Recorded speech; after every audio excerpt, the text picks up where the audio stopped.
Today, we got to talk Crypto.com. It was issued a huge blow as the backer of their Visa debit cards went totally bankrupt and insolvent. Is Crypto.com done? It's what some people are saying, just as the momentum was picking up for this company and its two tokens, MCO and CRO.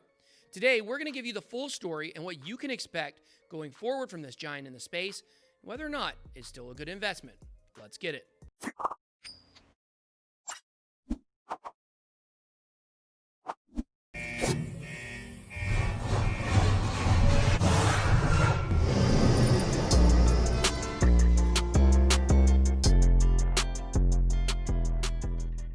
Welcome to BitBoy Crypto. If you would like daily crypto videos, make sure to hit that subscribe button. If you want to learn more about crypto or trading, then please make sure to join one or both of my Telegram chats, the Bit Squad or Bit Squad Traders. All right, guys, so we have to talk about the elephant in the room, Crypto.com. I've been mega bullish on this company and its tokens for months now.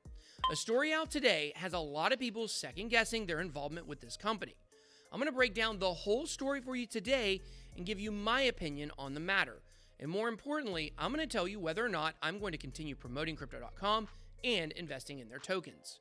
But before I give you my personal opinion, we have to look at exactly what is going on with this crazy news story. To understand what happened, you have to understand a little bit about how the Crypto.com Visa debit card works. Basically, Crypto.com itself, nor any other prepaid debit card company, can issue the cards themselves. That's why they have a Visa logo on them.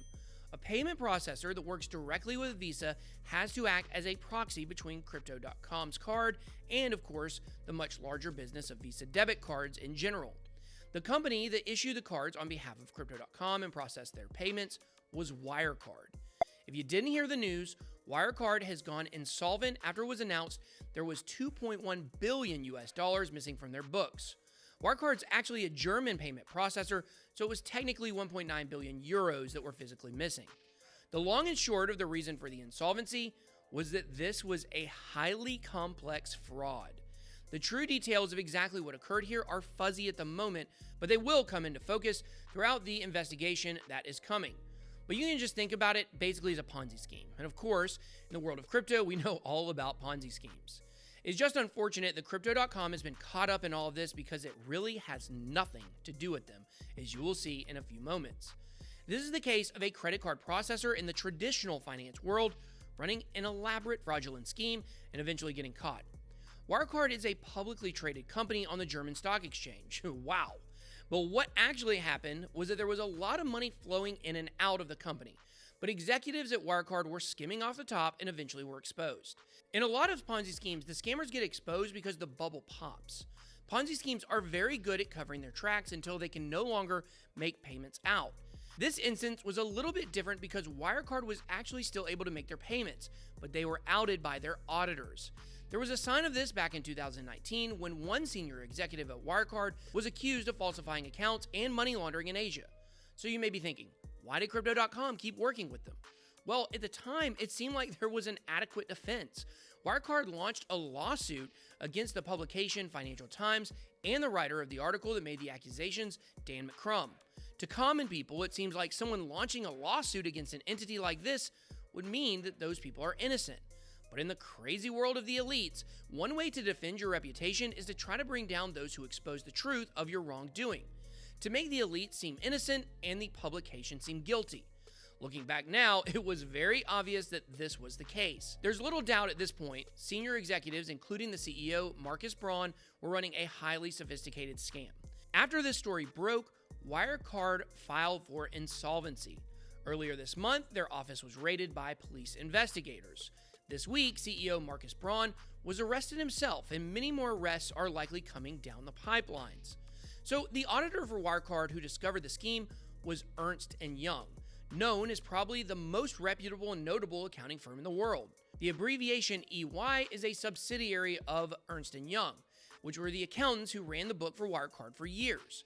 So while EY did eventually catch the scheme, they're actually in hot water themselves for signing off on the fraudulent books from 2018 when it should have been apparent by the numbers there was something fishy going on. The unraveling point for this scheme was EY's reluctance and subsequent refusal to sign off on the Wirecard books for 2019. So as I make this case to absolve Crypto.com from negligence or wrongdoing, this is the key point to focus on. Ernst & Young, one of the most sought-after accounting firms in the entire world, couldn't figure out the scheme for several years. The shareholding company behind Wirecard, SDK, have filed criminal complaints against Ernst & Young employees and auditors, basically for exposing them.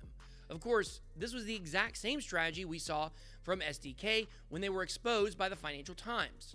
You have to know these auditors were facing bribes and all kinds of things once they discovered the truth, and they fearlessly exposed Wirecard. In an attempt to defend their reputation on CNBC, EY issued a statement about the exposure. They said there were clear indications that this was an elaborate and sophisticated fraud involving multiple parties around the world in different institutions, with a deliberate aim of deception. But they also went on to say, even the most robust and extended audit procedures couldn't uncover what it called a collusive fraud. So for those looking to take some shots at Crypto.com over this, here you have the accounting firm with the third highest amount of revenue managed in the entire world, admitting that as good as they were basically lucky to be able to figure out the scheme. They said no level of auditing could have exposed the scam. What this says to me is that EY must have discovered the $2 billion discrepancy through another means like a whistleblower. So for someone to read this story and say to themselves, Crypto.com should be implicated or should have known, simply isn't being intellectually honest. And while Crypto.com is a huge company in the crypto space, it doesn't even register on the world's mainstream finance scene. Nowhere in any article I found from traditional mainstream news sources is Crypto.com even mentioned. Some companies mentioned on the Wikipedia page for Wirecard about the allegations, and some of the articles I've seen that have been involved with Wirecard include Alibaba, WeChat, and Tencent, three of the biggest companies in China.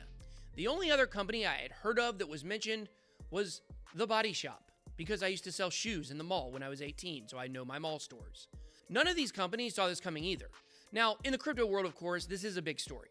CoinDesk wrote up a story today involving the statement put out by Crypto.com this morning, which we are getting to now. The only valid criticism I've seen against Crypto.com this week involves the speed at which they responded to the Wirecard debacle.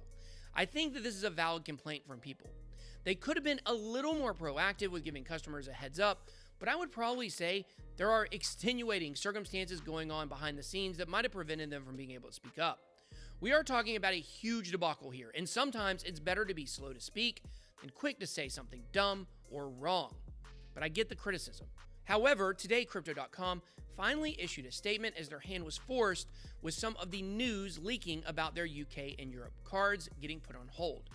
Their statement basically says all card activity in the UK and Europe will be temporarily on hold. In addition to the press release, founder and CEO Chris Marszalek also issued a statement on Twitter seen here. Now, luckily for me, this does not affect my Crypto.com card as I'm in the US, the greatest country on the earth. But if you do live in the UK or Europe, then you will not be able to top up your Crypto.com cards starting later today. You'll also not be able to transact with your card temporarily. But don't worry, your funds are completely safe. Crypto.com is going to refund any fiat money on your card back to your crypto wallets within 48 hours of the statement this morning.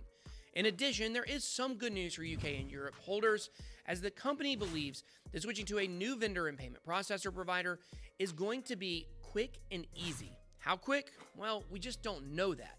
Crypto.com, though, was heavily criticized for their delays in shipping out cards. It took them almost 2 years to straighten out regulation and finally secure payment processors.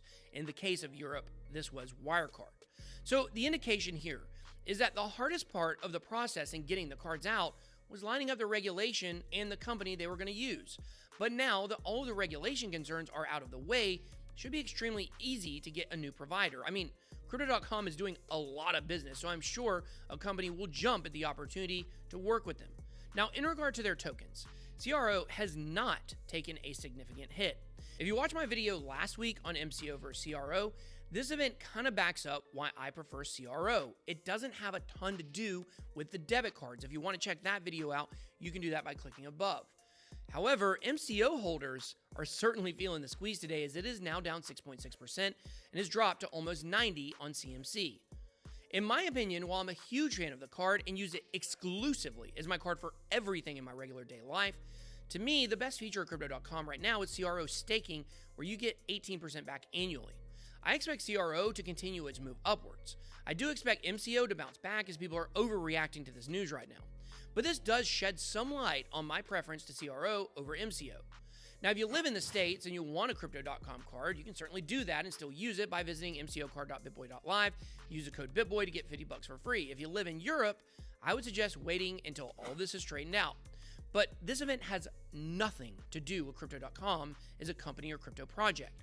Wirecard tricked a lot of folks. Crypto.com is a victim in this, and I stand by them 110%, even though that's a made-up fictional number by your 5th grade PE teacher. I will continue promoting Crypto.com and working with them, and I will continue investing in their tokens. And if you miss this investment, then your portfolio may hate you one day for it, the same way people kick themselves for not buying Amazon stock when it was early on. But now it's your turn. What do you think about the Crypto.com story? Do you think that this will have an effect on the price of MCO and CRO? Let me know by dropping a comment down below in the comment section. I hope you enjoyed this video. If you did, please make sure to smash the like button and hit subscribe to become a member of the Bit Squad. Thank you so much for watching. Have a blessed day. BitBoy out.